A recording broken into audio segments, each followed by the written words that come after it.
Battle for Roblox is the best MOBA on Roblox, and me and my friends have been obsessed with this game. And one day, a friend of the channel, Kevlar, decided to hold a friendly tournament for all of us to enjoy. We had 4 teams, the Koreans GOA, Team Trustlove, and a team that was forced to change their name to AOE. The 4th team never ended up organizing, so we ended up with 3 teams. But the day of the tourney, the team leader of AOE never woke up. By the way, this match was held at 9:30 in the morning for the Americans and 1:30 AM for the Koreans. Not only did we have an advantage there, but the first game would be played on American servers, so we had a massive ping advantage. And the connection issues were kind of a big deal in the first game. Very few people have ever seen the Koreans in action, but we had no idea how good they were or what champions they played. But before we get into all that, we need to go over the banning phase. GAO started with banning Lily, an assassin with 3 iframes. We then banned the strongest champion in the game, Stickmaster Luke. And finally, the Koreans banned the other strongest champion in the game, Shiletsky. We only get 3 bans in total because the entire roster is only 27 champions. We adopted a player known as Kunbirdie last minute to fill in as our 5th slot because our 5th was actually asleep.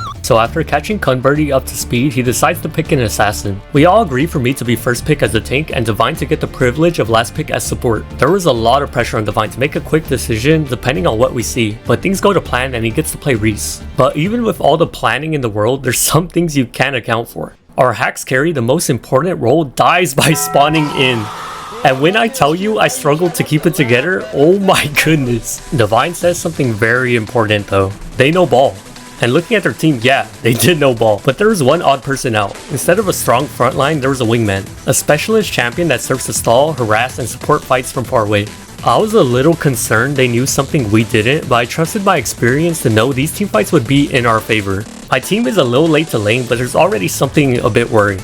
When you get good enough at a game, you kind of just know somebody is good by the way they move, and they passed the vibe check. They walked into lane clean. I was hating, I can't even lie, but I immediately get to work and look for anything to exploit and what my goals might be for this game. The first 2 things I notice is their team isn't grouped in the middle of the lane, but are instead a little spread out. Positioning on the flanks is pretty good, but as a tank, I see chances to easily engage on one of the flanks, and the rest of their team has to spend 1 second walking over, which can be the difference between winning a team fight or not. Compared to us with our squishies grouped in the middle and our strong fighters on the flanks, our damage and support will always be in range of any fight that happens. Positioning can get very complicated, especially on different maps, but there's no defined rules for it because it has to be adapted constantly. The second goal that I see as a tank is breaking up the Rookie from the Bright Eyes support. Bright Eyes is a champion that tethers and supports one carry really well. So my first play is trying to knock back the Rookie and break the tether, but he puts his body near the wall, making it difficult to get an angle. Divine is positioned well and he follows up and Chow comes in to deal damage to force them back. The first fight of the game goes in our favor because of Divine, but even if it doesn't, Divine is playing a healing support that denies any long-range harassment from the wingman and allows us to play like monkeys. But the first actual team fight would not go our way. I make a really poor engage when I don't have ult or items and they turn my misplay against our team. They wrap around behind my wall and reconnect with the running Rookie as my team funnels in. And this teamwork is nothing short of beautiful. They turn that corner and mag dump all of us in perfect synergy. The wingman even borders my team that is coming in right before the fight. And if Jared was level 4, he would have ulted and team wiped all of us. But right before my team gets collapsed on, I knock back the entire team and get us all out safely, fixing my misplay. I got very lucky and learned my lesson to not create lineups for them. Thankfully, the next team fight goes a lot better and my team supports Chow to get 3 kills. We lose our jungler and brawler in a discoordinated fight, but it's not a big deal as long as Chow is alive. Chow is our best player and he was tasked with getting money and to play for the objectives, which you will see he is really good at. But the hero for this game would actually be our fill-in, Kunbirdie. His engages would be a lot better than mine and set up all of us to walk forward. Kunbirdie absolutely popped off, despite my best efforts to stop him. The GAO unfortunately were really struggling with the ping. I was, however, trolling my team and ended up killing Chow by accident.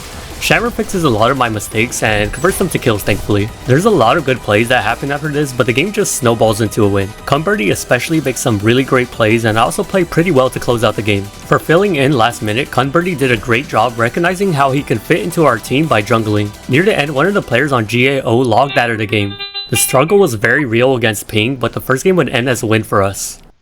But this time we would be playing on their server now, and it was time to win the grand finals of Battle for Roblox with absolutely no prize whatsoever except the Koreans we met along the way. Our 5th, who was sleeping, finally woke up, but we decided to roll with Kunbirdie again. And to protest this decision, Shammer picked a champion with absolutely no business being in a high tier game. The results were about as I expected.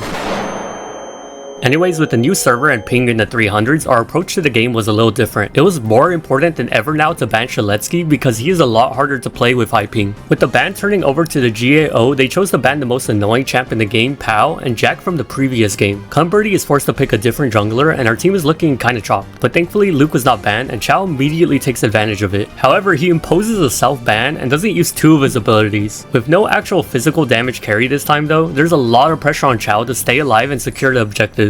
And the spectators, just like the last game, immediately start saying we are cooked. But there's a very good reason why I trusted Chao with the most important role, which will be pretty obvious by the end. Unfortunately, we struggle early game 4v5 in lane as they had priority over the minion wave with 4 damage carries on their team compared to our 1. We could do nothing but wait for Chao to scale, and Divine is working overtime to try and keep us alive. Even then, we die a lot and are slowly getting our first turret chip down. We even start begging our jungler to come and save our lane, which he does a little bit late. Somehow, me and Divine managed to hold on to our turret, and maybe the spectators were right. Had the David E draft pick killed us? Well, to find out, we didn't have to wait any longer. Chao had scaled. And after watching how the end of the game played out, I'm convinced Chao could have won that game down 3 players. Not only was Chao somehow printing money like he was Venezuela, he was vaporizing people. He even soloed Baron. I could talk about how useless 2 of us were or cool solo plays I was doing, but the game was over. I'm not sure if Chao had something to prove, but hey bruh, you got that. After being put into the backpack, the rest of our sorry team got the match point to win Team Trustlove's first ever tournament. Did we win anything? No. But we had a blast. On a platform where the most popular games aren't even actually games, it's so crazy to me how 3 different countries can come together and enjoy a game that averages 0 players. Despite a language barrier in a MOBA entirely in English and playing on a slideshow presentation, they still said GG. This game is the only thing I play on Roblox for a reason. It's so much fun and makes me feel something a Roblox game hasn't made me feel in a long time. After so many recent updates, the only thing the game is really missing now is an active player base. Even though there are more than 100 of us, it's still not enough. It's so crazy for me to be saying this when almost 6 months ago, I made a video criticizing the state the game was left in. In my own words, a game that had more problems than solutions for the problems. Where the game can literally be softlocked by the champs you pick. I have a ton of fun streaming this game even though I might not be showing it. Unless my team. My team's AFK! My team's fucking AFK! But I don't want you to support me, just support the game and Chao who's having fun working on the game. That's all. See you guys on the next stream or in a year when I make another video.